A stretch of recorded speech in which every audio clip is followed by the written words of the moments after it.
بسم الله الرحمن الرحيم. اهلا بيكم معايا على قناة اميرة وكروشيه. يا رب تكونوا كلكم بخير وصحة وسلامة باذن الله. النهارده ان شاء الله هشتغل معاكي طريقة عمل باليرينا او لكلوك بناتي. شكله حلو جدا وسهل خالص للمبتدئات.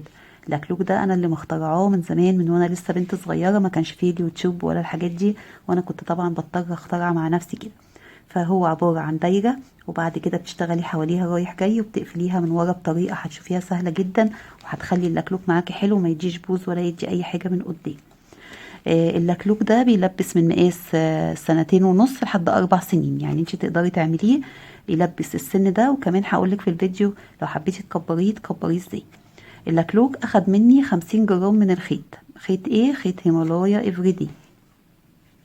الخيط ده حلو جدا وناعم كمان وما بيوبرش. اشتغلته بإبرة مقاس 3. الخيط اللي انا اشتغلت بيه، لو انت مش متوفر عندك، عايزة تعملي نفس المقاس وبنفس الخطوات بالظبط ويطلع قد ده، هتشتغليه بخيط يكون مكتوب عليه مقاس الإبرة من 3 ل4. أي خيط مكتوب عليه من 3 ل4 يبقى خيط متوسط السمك. وزي ما قلتلك اشتغلته بإبرة مقاس 3، يبقى انت نوع الخيط ومقاس الإبرة، وقلتلك ان هو أخد 50 جرام من الخيط.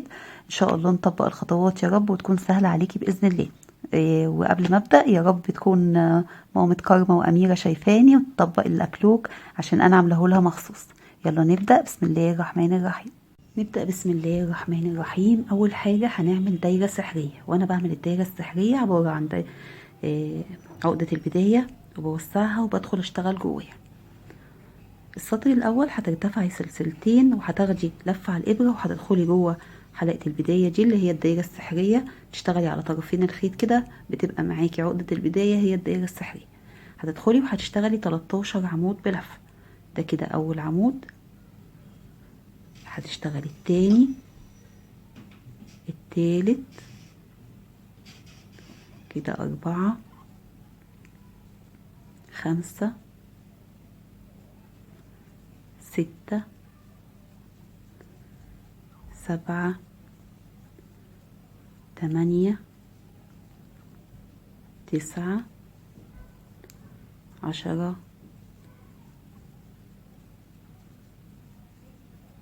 كده بقوا 13. كده اشتغلنا 13 عمود بلفة جوه الدايرة السحرية اللي هي العقدة البداية. تمام. انت هنا عندك سلسلتين ارتفاع، بتدخلي على اول عمود اشتغلتيه، فانت كده تجاهلتي السلسلتين دول وما اعتبرتهمش حاجة. امتى بتعتبريهم عمود؟ لما بتشتغلي جوه تالت سلسلة. كده انت قفلتي دايرة البداية خلاص. هتثبتيها بإبرة التقفيل كويس جدا عشان اللكلوك ما يفكش منك. السطر التاني هترتفعي سلسلتين، ودول بيتداروا معاكي ورا الشغل زي ما انت شايفه كده، مش باينين معاكي في السطر الاول. وهتدخلي على اول عمود وهتشتغلي عليه عمودين، وهنا هنزود، فهنشتغل على كل عمود عمودين.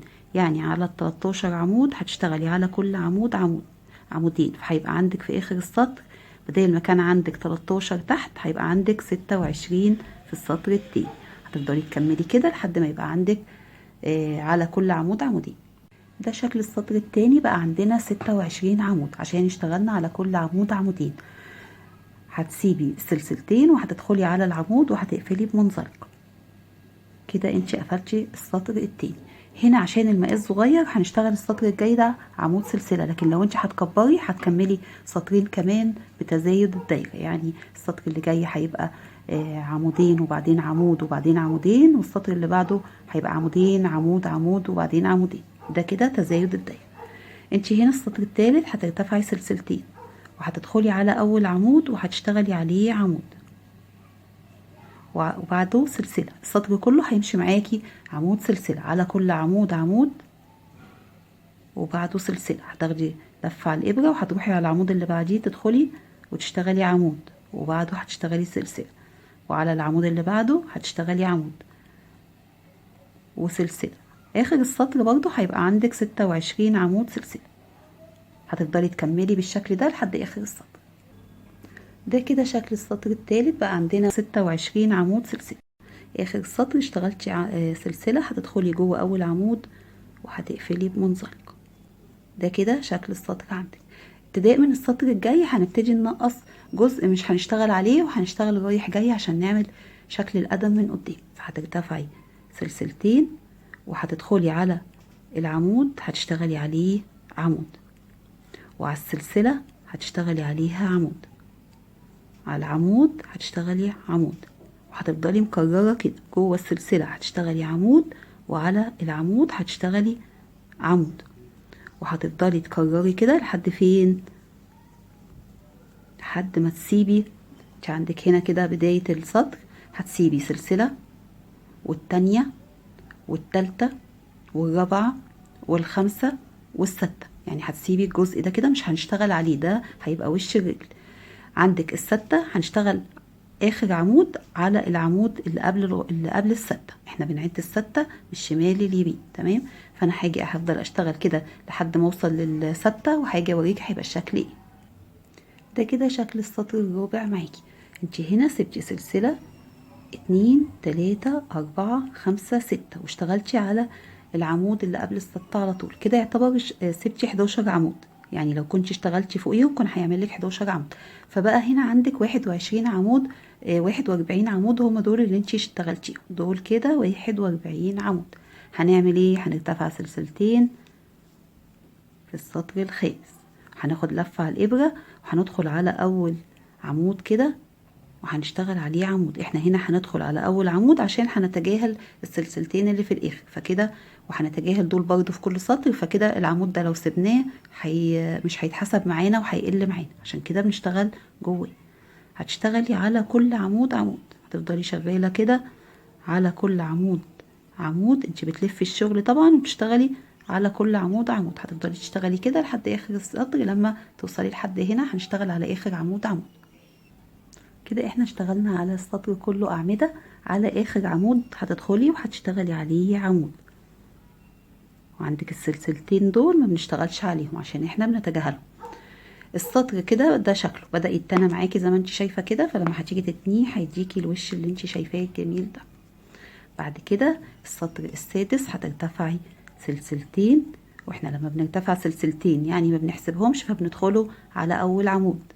امتى بتسيبي العمود؟ لو مرتفع 3 سلاسل وهتدخلي في اخر السطر تشتغلي على تالت سلسلة، فانت هنا هتفضلي شغالة على كل عمود عمود كده، لا هيزيد معاكي عمود ولا هيقل معاكي عمود، هتفضلي شغالة كده.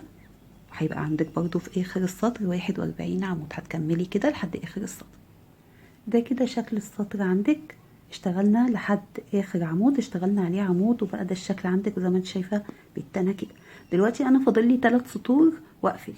هقفل منين؟ هقفل من تحت، بس لو انا هشتغل الثلاث سطور كلها اعمده وحاجه اقفل هيديكي بوز بالشكل ده، هتلاقيه عامل كده بوز. فانا هعمل ايه؟ هنقص، هعمل تنقيص، هاجي كده واحط الشغل على بعضه واشوف النص فين واعمل عليه علامه، وهبدا انقص من قبلها وانقص من نصها وانقص من بعدها. بكده الجزء ده هيدي معاكي شكل دوران ومش هيدي بوز من قدام.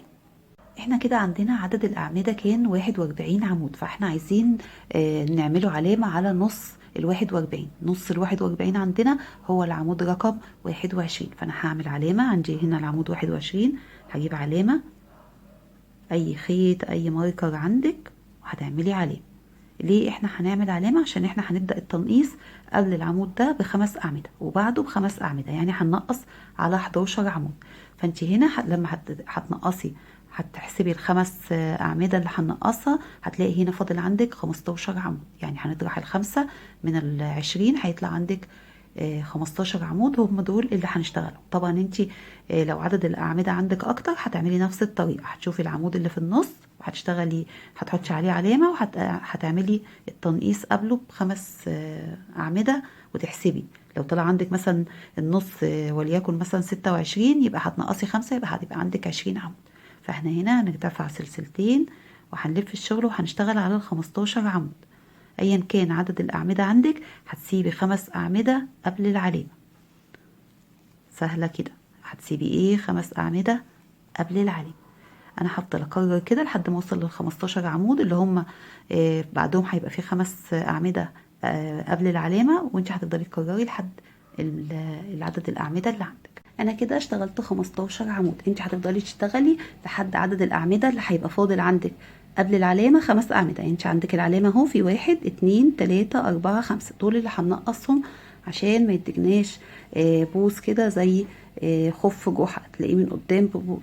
فانت هنا هتعملي تنقيص. هتعملي ايه؟ هتدخلي على اول عمود، هتعملي عليه عمود تاخدي منه لفتين وتسيبي لفه، وتاني عمود تاخدي منه لفتين وتسيبي لفه، وبعدين بتاخدي الثلاث لفات مع بعض. كده انت اختصرتي عمودين في عمود، وبقى عندك راس عمود واحده بس. يعني في السطر الجاي العمودين دول هنشتغل عليهم عمود واحد بس. هتروحي على الاتنين اللي بعدهم وهتاخديهم مع بعض. هتاخدي اول عمود تسيبي لفه على الابره، وتاني عمود بعده تسيبي لفه على الابره، وبعدين بتاخدي الثلاث لفات مع بعض. كده انت اختصرتي الاربع اعمده دول، بقوا عمودين اتنين بس. ففضل عندك عمود، هتاخدي العمود ده هتاخدي منه لفتين وتسيبي لفه، واللي في النص اللي عليه العلامه خلاص انت بقى كده هتشيلي العلامه دي عشان ما تضايقناش واحنا بنشتغل.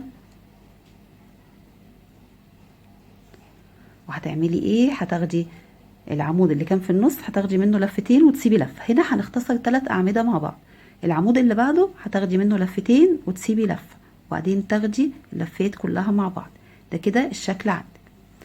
فاضل عندك انت هنا كان فاضل عندك، خدنا واحده من الخمسه، فاضل عندك اتنين هتنقصيهم زي ما نقصتي في اللي قبلهم. هتاخدي كل اتنين مع بعض، ودي طريقتي انا وانا مخترعتها كده. عشان ايه؟ عشان ما يحصلش بوز للكلوك. كنت لما بعمله زمان الاقي بوز كده طالع لي. تمام. فكده ايه رأيكم؟ خدنا الاعمدة مع بعض واختصرنا 6 اعمدة. بعد كده هتكملي بقى، هيبقى عندك برضو ايه فاضل كام؟ 15 عمود. اهم حاجة وانت بتكملي بعد ما نقصتي تكوني مضيقة ايدك كده، عشان ايه؟ الفتحة دي كده ما تبقاش كبيرة عشان ما يوسعش معاكي. هتفضلي كده بقى مكملة لحد ما تكملي ال15 عمود.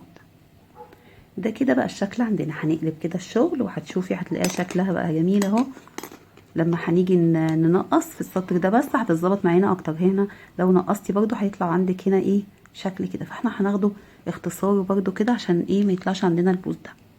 هنعمل ارتفاع سلسلتين وهنشتغل هم ال15 عمود. وعند ما نشتغل 15 عمود هنلاقي نفسنا عند ايه؟ عند بداية التنقيص. هنشتغل على اول عمود عمود، وعلى التاني عمود، وعلى التالت عمود، وهتفضلي تشتغلي كده لحد العمود ال15 او العمود اللي انت كنتي عاملاه حسب العدد، عاملاه 20 عاملاه 21 زي ما انت عاملاه. كده انا اشتغلت 15 عمود. طبعا انت بتشتغلي عدد الاعمده زي ما انت عايزه حسب ما انت عاملاها. هنا احنا كنا اختصرنا وعندنا كام؟ عندنا 5 اعمده. 1 2 3 4 5 اللي هم خدناهم 2 و2 و3 و2 و2. عندنا الرؤوس بتاعتهم. هنا هنبتدي ناخد ال5 دول مع بعض. هتعملي بغرزة كلاستر كده اللي هي غرزة العنقود، ودي هنا هنستخدمها كغرزة تناقص. هتدخلي على اول عمود هتاخدي منه لفتين وتسيبي لفة، على التاني تاخدي لفتين وتسيبي لفة، وعلى التالت نفس الموضوع، وعلى الرابع نفس الحكاية، وعلى الخامس نفس الشيء. تمام كده. هتاخدوا بعد كده ايه ال5 لفات دول. انت عندك 6، 5 بتوع الاعمده والواحده الاساسيه، بتاخديهم مع بعض كده بسحبه واحده. كده انت اختصرتي وكده نقصتي، وفي السطر الجاي هيطلع معاكي مظبوط جدا. هتاخدي لفه على الابره وانت مضيقه كده زي ما انت شايفه عشان ما يوسعش معاكي. بتدخلي على اول عمود من ال15 وهتشتغلي عليه عمود بالطريقه دي عشان ما توسعش معاكي الفتحه. وبعد كده هتكملي على كل عمود هتشتغلي عليه عمود. على كل عمود هتشتغلي عمود. على كل عمود من 15 هتكملي تشتغلي على كل عمود عمود. ده كده شكل السطر الثامن معاكي زي ما انت شايفه كده. لما هتيجي تضمي الشغل بعد كده بصي طالع معاكي مظبوط ازاي، مش طالع بقى في بوز ولا حاجه.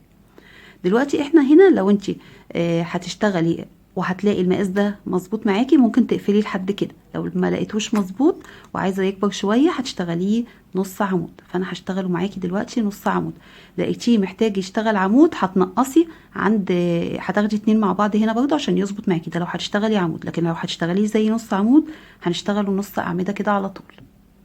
فانا هنا هرتفع السلسلتين وهاخد لفه على الابره وهدخل على كل عمود اشتغل عليه نص عمود. والنص عمود زي ما انت شايفه كده بتاخدي عدد اللفات التلاتة كده مع بعض بسحبه واحده. تاخدي عدد اللفات بسحبه واحده. هتفضلي تشتغلي كده على كل عمود نص عمود لحد ما تلفي كده، وعند اخر السطر هتشتغلي على اخر نص عمود، على اخر عمود نص عمود. كده انا لفيت على الرايح جاي كده المكان ده كده لفيت عليه كله بغرزة النص عمود. دلوقتي احنا هنقفل مع بعض كده الشكل ده، وده هيبقى نص القدم من قدام اللي هو هيبقى ده عندنا. تمام، هيبقى الشكل ده زي ما انت شايفه كده. هنقفله بايه؟ هنقفله يا اما بحشو يا اما بمنزلقات. انا هقفله بمنزلقه عشان ما يضايقش الرجل من تحت. اول حاجه بتجيبي الشغل على الظهر، وانا سبتلك دي كده عشان تعرفي ان ده ظهر الشغل. لو انت مش واخده بالك من كلامي تعرفي ان ده ظهر الشغل. احنا كده على الظهر، تنيناه كده على الظهر. تمام، هتروحي جايه داخله على اول عمود وسحبه اللفه اللي على الابره، معدياها عشان تثبتي بيها وتاخدي ايه، تعملي تقفلي بيها كده على بعضها. وهتدخلي على اول عمود هيقابلك وعندك ورا، او نص عمود وعندك ورا نص عمود، هتدخلي كده وهتعملي منزلقه، وعلى اللي بعده هتعديه من وراه، هيبقوا الاتنين قصاد بعض كده، وهتقفلي ومنزلقه. منزلقه يعني بتاخدي اللفه كده وتدخليها في نفس اللفه اللي على الابره من غير ما تاخدي لفه على الابره ولا اي حاجه. تمام، تاخديها كده تعديها على طول. هتدخلي على العمود وعلى العمود اللي وراه وهتسحبي كده. دخلتي على العمود ده هتدخلي على العمود اللي وراه، النص عمود يعني، بس انا بقول عمود بقى متلخبطه، بس هو نص عمود. ولو انت عملتيه عمود زي ما قلت لك، لو حبيتي تعرضيه عن كده هتبقي بتدخلي المهم على اللفتين دول، على الفتحتين، فتحه النص عمود اللي قدامك وفتحه النص العمود اللي ورا، وبتعملي منزلقات. وبتفضلي كده تعملي منزلقات، ما تبقيش شاده ايدك في المنزلقات عشان ما يشدش معاكي اللكلوك، يعني تبقي مريحه ايدك وانت شغاله المنزلقات. تمام، هتفضلي كده شغاله كل منزلقه لحد ما في الاخر هتلاقي المنظر ده كده فيه اتنين قصاد بعض. هتروحي داخله سحباهم كده وتروحي سحبه الخيط، وده هيبقى عندك الشكل. وبتروحي جايه قلبه اللكلوك بالمنظر ده كده شكل الظهر عندك زي ما انت شايفه كده. هعطيكي دوران مش هعطيكي بوز. انا اهم حاجه عندي كان ان اللكلوك ده ما يطلعش ببوز، وما طلعش الحمد لله. تمام كده. دلوقتي احنا هنعمل ايه؟ هنقفله الشغل بقى. هتقصي الخيط وتقفلي الفتل دي كلها بإبرة التقفيل، وهنشتغل. هنبتدي نعمل الجزء اللي هو ده. تمام، اللي هو بقيه القدم. فهتعملي ايه؟ هنبدأ من اول هنا كده، من اول السلسلتين السلسله اللي انت سبتيها، وهندخل الخيط وهنشتغل اعمده رايح جاي من اول هنا لحد هنا، وهنفضل رايح جاي لحد ما نوصل لحد كعب الرجل. اول حاجه هتعملي عقده البدايه. تمام، وهتدخليها فين؟ انت دلوقتي كنت عامله هنا ارتفاع سلسلتين، هتدخلي في المكان اللي ارتفعتي فيه السلسلتين اللي هو فوق السلسلتين برضه. تمام، وهتدخلي كده وتسحبي الخيط بالراحه كده، وهترتفعي برضه سلسلتين. ده كده هيبقى اول سطر معاكي، واحنا هنشتغل زي ما قلت لك كده رايح جاي. هتاخدي كده الخيط تحت الشغل عشان ما تقعديش تقفلي فيه، وهتدخلي جوه هنا عندك هيقابلك مره سلسلتين ومره عمود. جوه السلسلتين هتشتغلي عمودين، جوه السلسلتين اللي هما الارتفاع هتشتغلي جواهم عمودين، وعلى المكان اللي هو فيه الفتحه ده هتشتغلي عليه عمود، وعلى العمود هتشتغلي عليه وهو مايل كده هتدخلي جواه وهتشتغلي عمود واحد بس عشان ما يبقاش واسع معاكي، وكمان عشان ما يزيدش الكعب ويطلع لفوق. تمام، هنا هتقابلك برضو الفتحه بتاعت العمود، هتروحي جايه عامله عليها عمود. هيقابلك السلسلتين اللي هما بتوع الارتفاع، هتعملي عليهم عمودين، وهتفضلي شغاله بالطريقه دي. تقابلك الفتحه اللي هي فوق العمود هتعملي عليها عمود، وهيقابلك العمود نفسه هتعملي عليه عمود واحد بس، وهتقابلك برضو الفتحه تاني هتروحي عامله عليها ايه، عمود. بعد كده جوه السلسلتين هتشتغلي عمودين. انت لو زودتي عن كده هيطلع معاكي القدم من تحت كبير، لو لقيتيه صغير ممكن توسعي، يعني لو انت عايزاه اعرض من كده ممكن توسعي عن كده. بعد كده هتلاقي يعني تزودي قصدي عمود. بعد كده هتعملي عمود وهتشتغلي جوه السلسلتين عمودين، وبعدين على المكان ده كده اللي انت كنت حاطه فيه اللي انت ربطهم ببعض هتدخلي كده فيه بالعافيه كده، وهتسحبي الخيط وتعملي عمود. تمام، ده كده هيبقى الشكل عندك. هنكمله برضو بنفس الطريقه، نفس الطريقه اللي هي جوه السلسلتين هتشتغلي عمودين، وعلى الفتحه الصغيره دي دي بتبقى فتحة عندنا، هتشتغلي عمود، وعلى العمود هتدخلي جواه كده، مش هتدخلي تحتيه عشان ما يبقاش واسع معاكي، هتدخلي جواه كده وتشتغلي عليه عمود، وعلى الفتحة عمودين، عمود قصدي، وعلى السلسلتين عمودين. يبقى انت عرفتي جوه السلسلتين عمودين، وجوه الفتحة الصغيرة عمود اللي هي بتبقى فوق العمود دي، وجوه العمود نفسه بتدخلي تشتغلي عمود، عشان احنا لو دخلنا لتحت كده هيوسع معانا. وهتفضلي مكررة بالطريقة دي، هيقابلك السلسلتين هتشتغلي جواهم عمودين، وهيقابلك الفتحة هتشتغلي جواها عمود، وهيقابلك العمود هتدخلي جواه كده، مش هتدخلي تحتيه، هتدخلي جواه كده وهتشتغلي جواه عمود. هنا هيقابلك مين بقى؟ هيقابلك المكان اللي احنا نهينا فيه، اللي هو فيه العمود، هتدخلي عليه وتعملي عليه عمود. تمام كده احنا بقى عندنا 31 عمود زائد ارتفاع السلسلتين.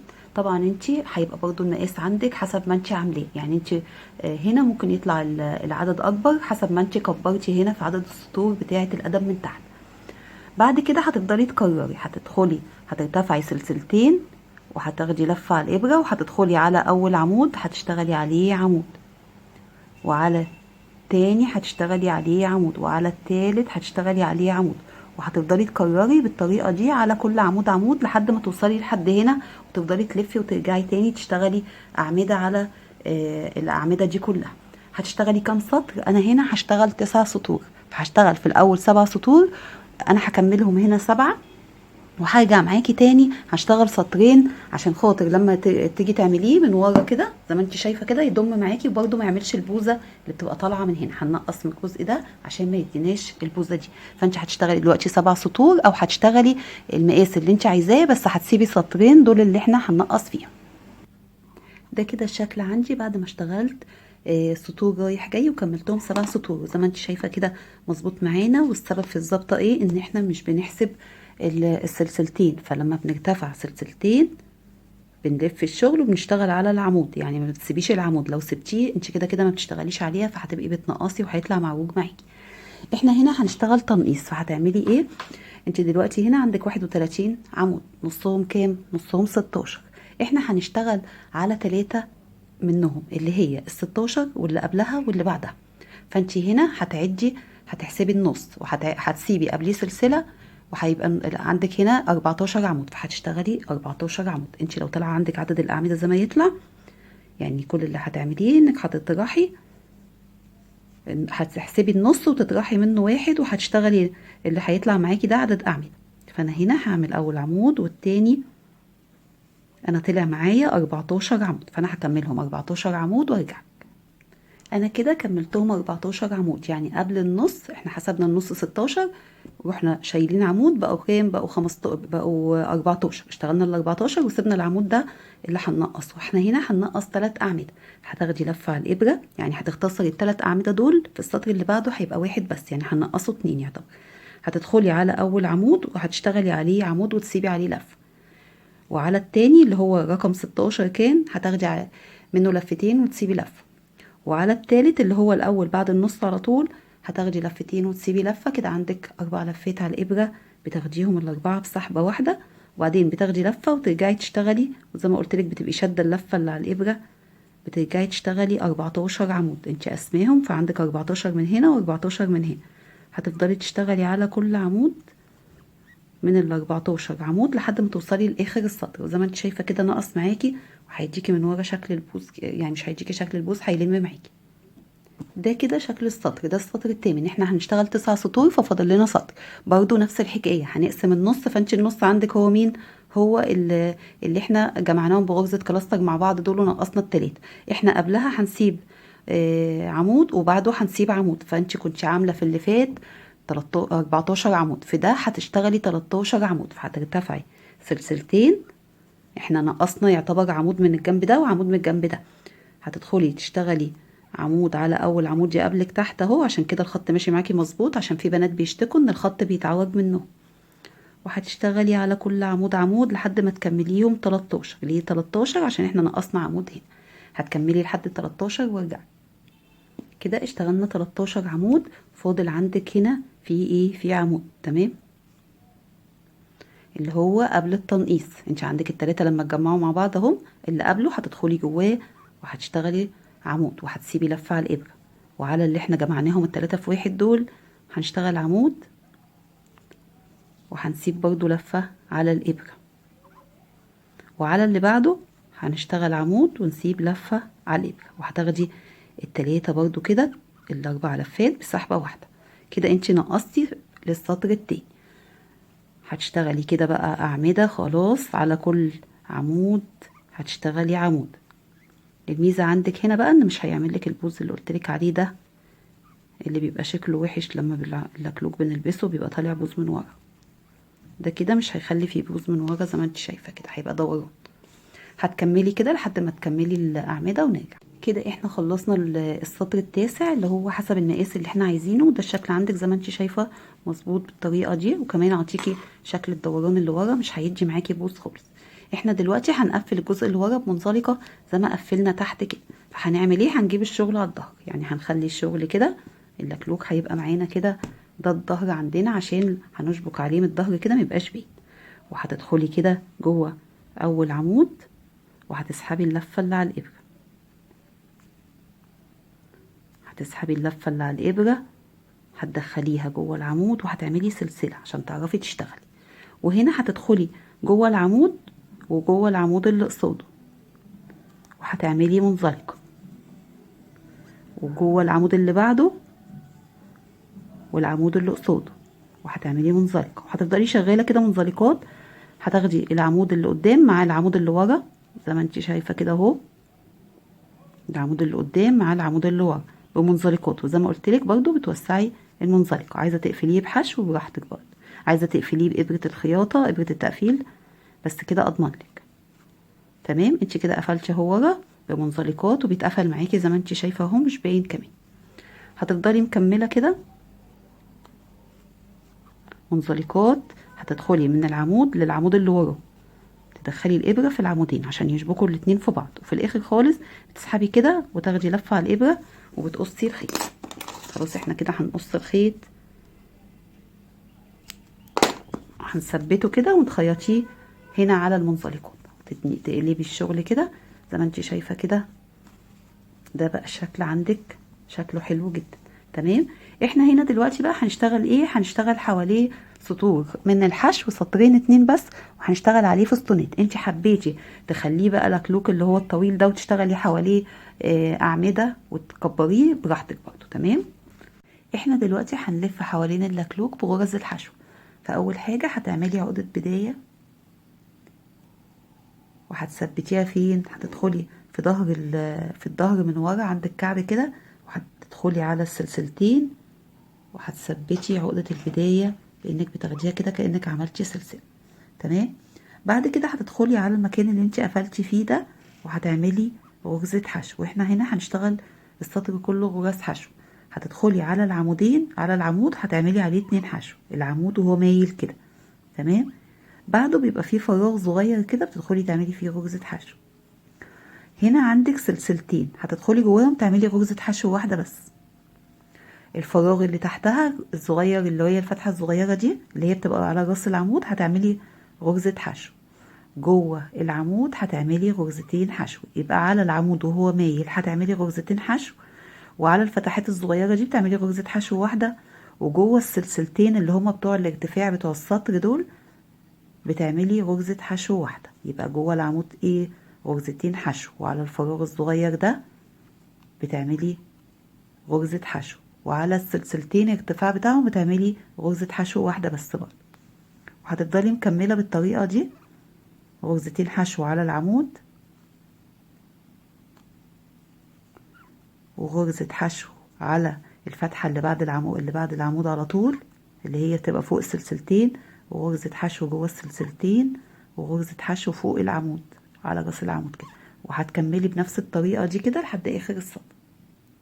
كده انتي وصلتي بعد ما اشتغلتي الحتة السطر اللي من الناحية دي، وصلتي لفين؟ وصلتي لحد المكان اللي انتي كنت عاملة فيه في الاول خالص اللي هي العمود سلسلة. فهتعملي غرزة حشو على العمود وغرزة حشو على السلسلة، وهتلفي كده غرزة حشو على السلسلة على العمود وغرزة حشو على السلسلة، غرزة حشو على العمود، وغرزة حشو على السلسلة، غرزة حشو على راس العمود كده، وغرزة حشو على السلسلة، وهتفضلي كده ماشية لحد ما تخلصي غرز حشو على الأعمدة وعلى السلسلة، على كل واحدة من السلسلة. هنا هتقابلك الارتفاع السلسلتين هتعملي فيهم غرزة حشو. بعد ما اشتغلتي غرز حشو زي ما انت شايفة كده على العمود وعلى السلسلة، هترجعي تاني بنفس الطريقة. على ارتفاع السلسلتين هتعملي غرزة حشو، وعلى الفتحة اللي فوقيها هتعملي غرزة حشو، وجوه العمود هتعملي غرزتين حشو. هتفضلي تكرري كده في الداير كله. انت كده اشتغلتي غرز حشو خلاص في الداير زي ما انت شايفة كده. هتيجي في الاخر وهتقفلي بمنزلقة على اول ارتفاع ارتفعتيه، السلسلة اللي ارتفعتيها في الاول. بعد كده هتعملي سطر تاني غرزة حشو، هتدخلي جوه كل غرزة حشو وهتلفي عليها وهتعملي غرزة حشو. يعني السطر كله هيبقى عندك على كل غرزة حشو هتشتغلي غرزة حشو على السطر كله نفس الطريقة كده. هتلفي كله خلاص كده غرز حشو، وهنرجع نكمل مع بعض. ده كده هيبقى شكل اللكلوك عندك بعد ما اشتغلتي حواليه كله بغرز الحشو. في اخر السطر هتدخلي في اول سلسله عملتيها وهتقفلي بمنزلقه كده. انت قفلتي السطر. هنا هنشتغل فستونات حوالين اللكلوك، وانت بقى لو عايزه تطولي اللكلوك وتركبي له رباط وبعدين في الاخر تعملي الفستونات دي برضو، ده يرجع ليكي لو انت عايزاه يبقى ماسك على الرجل كده وما يقعش منك. بس هو انا مطوله الجزء ده كده عشان ما يقعش من اللي هتلبسه. هنا احنا هنلف بفستونات، فهتعملي ايه؟ هترتفعي سلسلتين وهتدخلي في نفس المكان كده وهتعملي 2 عمود بلفة. دي كده اسمها فستونة. بتسيبي حشو والتانية والتالتة وفي الرابعة بتعملي منزلقة زي ما انت شايفة كده. عطيتك شكل الفستونات. بعد كده بتفضلي تكرري، تعملي سلسلتين وفي نفس المكان على غرزة الحشو بتعملي عمودين، وبتسيبي حشو 2 3 وفي الرابعة يعني بتسيبي 4 غرز وفي الرابعة بتعملي منزلقة وسلسلتين، وبتعملي في نفس المكان عمودين، وبتسيبي غرزة حشو والتانية والتالتة وفي الرابعة بتعملي منزلقة. ده كده الشكل عندك بيدي شكل حلو للسطر. ترتفعي سلسلتين وبتدخلي في نفس المكان على غرزة الحشو مكان ما عملتي المنزلقة، وتعملي عمودين وتعدي حشو 2 3 وفي الرابعة بتعملي منزلقة وتفضلي تكرري، وده اللي هيديكي الشكل الحلو ده. اخر السطر بعد ما اشتغلتي العمود بتدخلي في مكان ما بديتي وبتقفلي بمنزلقة، وهنا بتاخدي لفة كده على الابرة وبتسحبي الخيط وبتقصي كده. انت خلصتي اللكلوك كده. ده شكل اللكلوك معاكي، او تقدري تسميه باليرينا. شكله حلو جدا وسهلة، وبصي من تحت كمان مظبوطة جدا. تمام. انت بقى هقولك على السريع كده، لو حبيتي تكبريه على لمقاس مثلا 37 او حاجه، هتزودي عدد الاعمده في الاول فهتكبر معاكي الدايره. لو هتبصي هتلاقي الدايره دي انت عاملاها سطرين، هتزودي 3، هتخليه 3 سطور او هتخليها 4 سطور. اهم حاجه السطر اللي هو فيه عمود سلسله يكون عند، لما تيجي تقيسيه كده تلاقيه عند بدايه صوابع الرجل. يعني بصي زي ما انت شايفه كده تعتبر دي الصوابع. عملتي كده وبدأتي ونقصتي هنا، ما اشتغلتيش عليهم واشتغلتي رايح جاي رايح جاي. هتيجي في الاخر لو انا هنا اشتغلت عدد من السطور، انت ممكن تزودي عليهم سطرين او 3 عشان خاطر برضو يطلع معاكي مظبوط من تحت ومقاس الرجل. ونفس الحكايه برضو بتزودي عدد السطور من هنا، وتبقي عامله حسابك انك تسيبي سطرين عشان في الاخر خالص تشتغلي عليهم التنقيص. عايزه تزودي بقى عشان خاطر يدفيكي في الشتاء وتخليه عالي، هتزودي عدد السطور، هتخليه اعمده، هتشتغلي عليه غرزه تانية. المهم ان هي باليرينا جميله اهي او لكلوك جميل، وانت بقى ايه كمليها زي ما انت عايزه. انا كده خلصت معاكي الفيديو، يا رب الشرح يكون واضح ليكي، واشوفك ان شاء الله في فيديو جديد. يلا السلام عليكم ورحمه الله وبركاته.